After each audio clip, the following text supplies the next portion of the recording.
Video ini berisi tentang kritikan gue terhadap salah satu aplikasi investasi, yaitu aplikasi investasi peluang. Di banyak video sebelumnya, gue sempat memberitahu ke teman-teman semua banyak hal-hal positif tentang aplikasi peluang.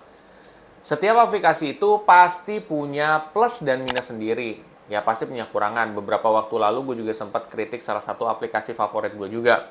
Nah, di sini gue akan kasih tahu kelemahan dari aplikasi peluang dari sudut pandang gue sendiri. Nah, balik lagi, kamu mau terima atau enggak, setuju atau tidak, itu terserah kamu, ya. Tujuan gue di sini adalah hanya memberi masukan dan kritikan saja. Bila diterima silakan, kalau enggak juga enggak masalah. Nah, penasaran kritikan seperti apa? Simak video ini sampai habis.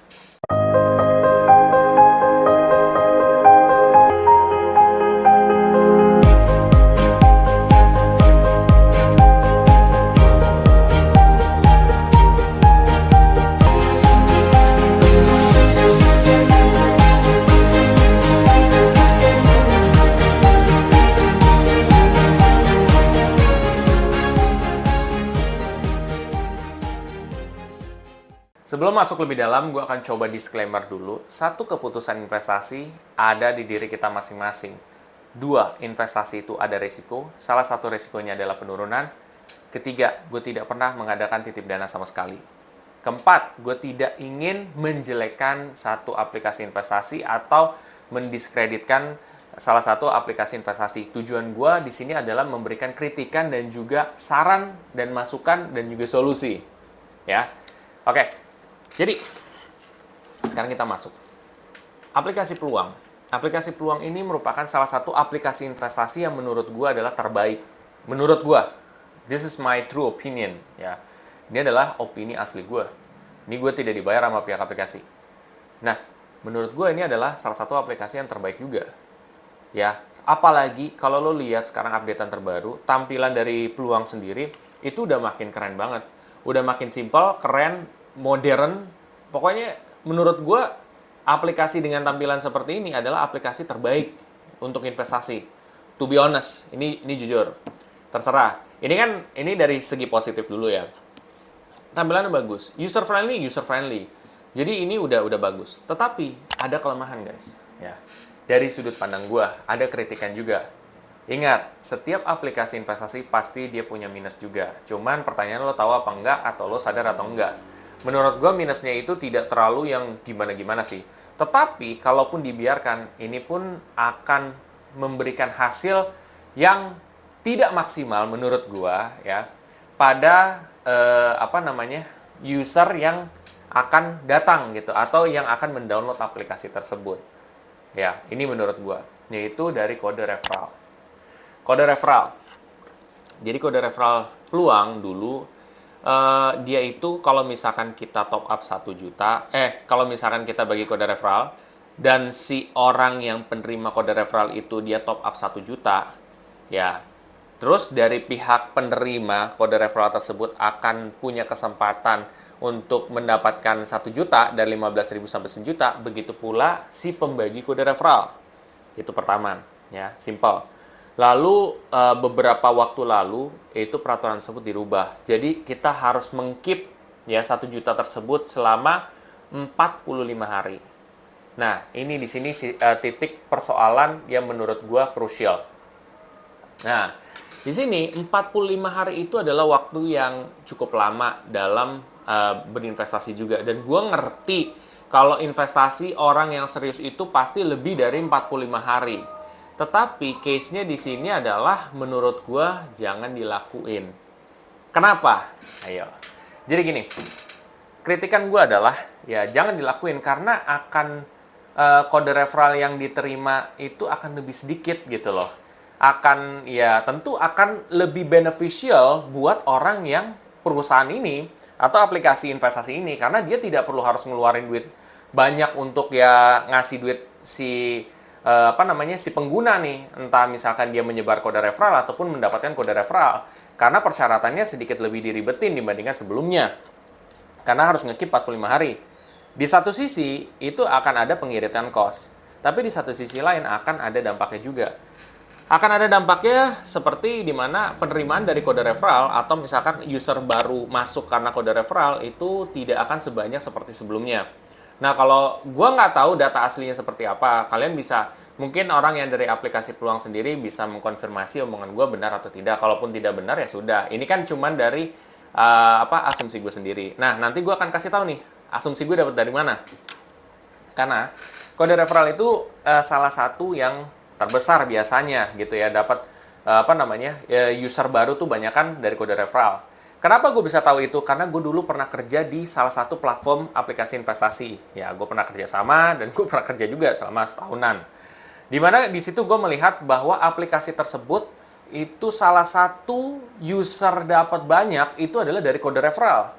So, jadi kalau misalkan sistem dari kode referral tersebut itu tidak maksimal atau mungkin diperibet, maka itu akan ngefek juga terhadap orang yang masuk ke dalam.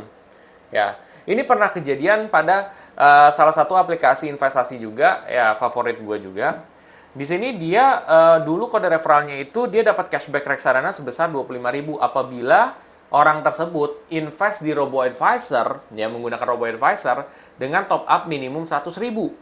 Nah, tiba-tiba berjalan, lama-lama dinaikin jadi 500.000. Orang harus top up 500.000 dulu, terus baru dapat cashback reksadana tersebut atau bisa menggunakan cashback reksadana tersebut. Nah, nantinya dari pihak yang pembagi referral baru pun bisa dapat seperti itu. Nah, akibat dari itu adalah orang-orang yang daftar itu jadi berkurang, yang dapat dari kode referral tuh jadi berkurang. Sekarang ya, gue melihat aplikasi tersebut itu udah ngebalikin, dimana yang tadinya invest di robo-advisor harus 500.000, balik lagi ke 100.000. Itu salah satu contoh dari aplikasi lain ya. Artinya kalau dia sampai balikan berarti kan ngefek banget gitu loh terhadap orang yang daftar di situ. Nah, ini sama halnya dengan aplikasi investasi peluang ini ya. Kalau misalkan gue kaitin, semakin dia akan lebih ribet, maka semakin user tidak akan semaksimal sebelumnya atau pendapatan dari kode referral itu tidak akan sebesar seperti sebelumnya. Mungkin gue itu bisa jadi salah, cuman itu gue punya dasarnya kan, dasarnya dari salah satu aplikasi yang gue favoritin itu, sampai sekarang pun juga seperti itu. Nah, ya dari situ guys, dan menurut gue hasilnya akan tidak maksimal. Sebenarnya kalau misalkan kita ngomongin cost of marketing ya, di satu sisi pengeluaran itu akan lebih gede karena kan harus, kalau peluang ini harus memberi dari pihak penyebar referral dan juga pendapat referral juga kan, si orang yang diberi referral juga ya. Tetapi di satu sisi tujuannya itu adalah membuat mereka nyaman investasi. Yang penting nyaman dulu ya. Ketika mereka udah nyaman, yang lo incer adalah bukan mereka tetap di situ. Mereka tetap di situ itu bonus, Pak. Itu bagus ya. Tetapi itu bukan aimingnya. Aiming sesungguhnya adalah dari segi mereka itu tanpa lo bayar, mereka tuh nyebar gitu. Nyebar dalam arti, weh bagus nih aplikasi ini nih. Weh aplikasi ini bagus nih, gue nyaman nih karena memang tidak ada yang kayak push notif banyak atau mungkin tidak apa gitu. Akhirnya gue nyaman. Nah itu, words of mouth itu yang lo incar. Dan kalau bisa, ya gimana pun caranya, itu harus lo ciptakan. Entah itu dengan aplikasi senyaman mungkin. Kalau misalkan error lo tiba-tiba langsung kasih tahu ke nasabah atau ke user. Ya. Nah salah satunya itu juga ke kode referral juga menurut gue. Nah kalau kode referral dengan sistem yang seperti itu dan membuat orang jadi semangat mungkin untuk nyebar kode referral, mungkin awalnya mereka tuh kayak mungkin seorang cashback hunter lah, atau mungkin mereka tuh yang nyari cashback, tapi lama-kelamaan mereka kan akan merasakan sendiri manfaat dari investasi. Manfaat dari investasi itu tidak kamu rasakan sekarang, tapi kamu rasakan di beberapa tahun yang akan datang gitu.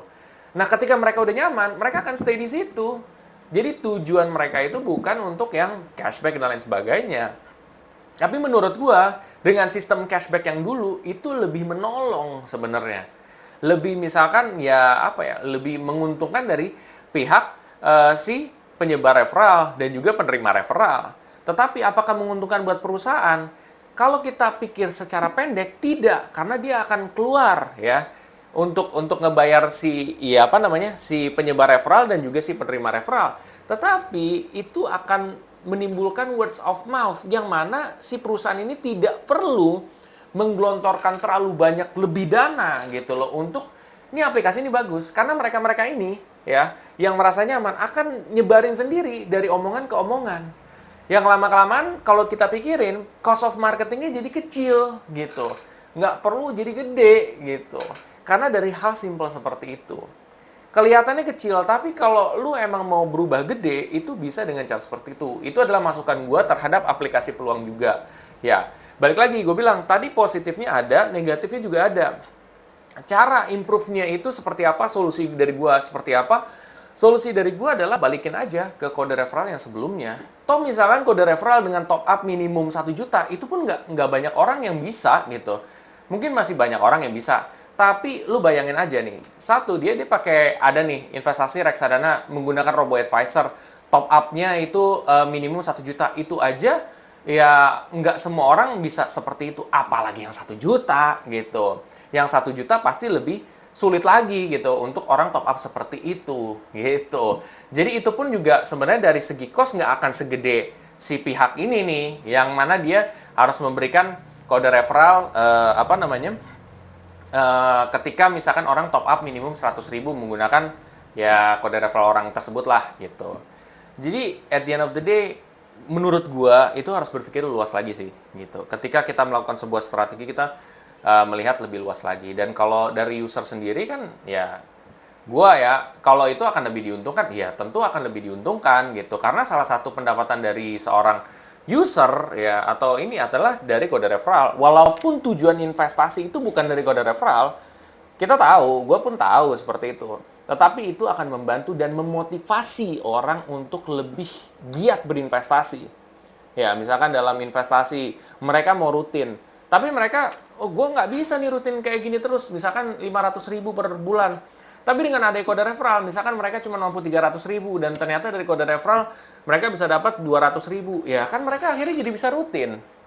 Iya kan? Di situ guys. Jadi manfaat kode referral itu juga ada manfaat gede, walaupun bukan menjadi majority pemasukan mereka, tetapi itu bisa menjadi penambahan juga. Ini berlaku buat semua orang gitu. Itu adalah kritikan gue juga dan masukan gue juga. Apabila diterima silakan, kalau enggak juga nggak apa-apa, karena gue yakin juga video ini bakal didengar juga oleh pihak aplikasi juga. Nah, menurut gue overall tentang produk aplikasi peluang ini sendiri, ini udah bagus banget. Ya, aplikasi peluang tuh udah bagus banget. Bahkan gue bilang kan tadi tampilannya itu adalah yang terbaik menurut gue saat ini, berdasarkan sekarang ya. Terus juga user friendly juga bagus. Tetapi weakness-nya di situ. Apakah sangat bahaya atau enggak? Jawabannya tidak. Tetapi perkembangannya itu akan berpengaruh di sini. Kalau ini balik ke sistem yang lama, itu akan lebih berkembang. Itu menurut gue. Bagaimana menurut sobat investor yang lain? Kalau kamu punya beda opini, nggak apa-apa. Ya itu sah-sah aja, karena di sini tujuan gue untuk memberi masukan supaya bisa improve lagi. Ya bukan untuk menjelekkan atau apapun. Nah, buat kamu yang punya pendapat yang sama atau gimana, kamu bisa komen di kolom komen di bawah ini. Nah, buat kamu yang mungkin pengen tahu review peluang lebih dalam, kamu bisa cek juga di video-video gue sebelumnya, karena memang secara general tuh aplikasi peluang itu adalah bagus banget gitu, dan udah terdaftar dan diawasi oleh OJK maupun Bapepti, tergantung dari jenis investasinya. Jadi menurut gue ya overall bagus, cuman kalau emang mau improve lebih baik lagi seperti itu adalah saran gue juga. Oke semuanya, bila mana kamu merasa video ini sangat bermanfaat, kamu coba share aja ke sobat investor yang lain. Siapa tahu mereka juga ingin tahu informasi dan juga masukan dari gua. Sampai jumpa di video selanjutnya. Terima kasih.